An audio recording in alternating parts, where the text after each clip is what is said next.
Japan's population stood at 123 million in 2025. That's down by more than 3.1 million people compared with 2020. Only 2 of Japan's 47 prefectures, Tokyo and Okinawa, recorded population growth, meaning 95.7% of prefectures saw their populations actually shrink. Hokkaido recorded the steepest population decline, losing nearly 239,000 residents over the past 5 years.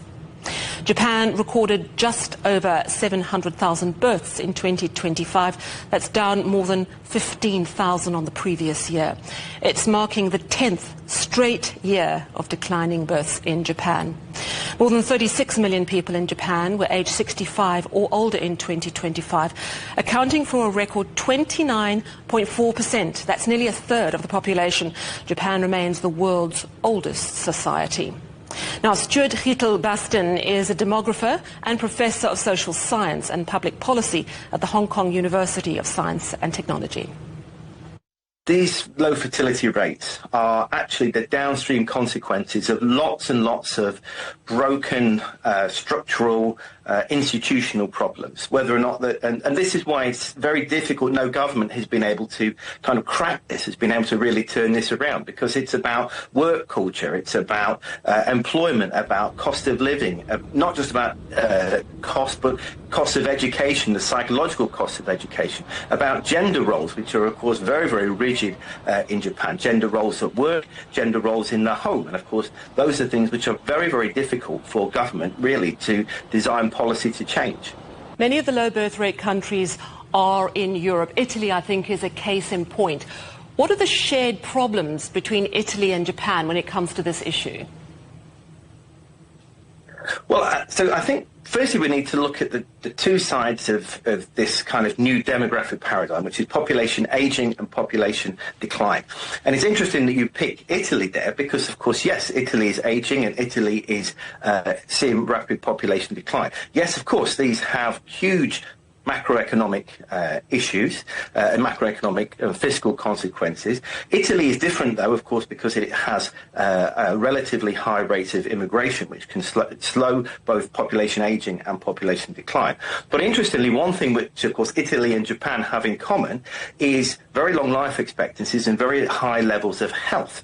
And this is really one of the ways, I think, beyond considering fertility rates, this is really the best way, I think, for us to respond to these kinds of challenges, is by ensuring that the people who are already alive are living the best lives that they can, that they are healthy and that they are productive and their full potential is being met for as long as possible. A Japanese person aged 65 in 2050 or 2060 is actually going to be very, very healthy.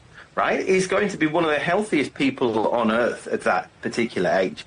And so that as long as they are continuing in health, as long as they're working, of course, labour force participation among older people in Japan is high, as long as they are healthy and productive, then it doesn't necessarily need to be the kind of disaster that it's painted out to be.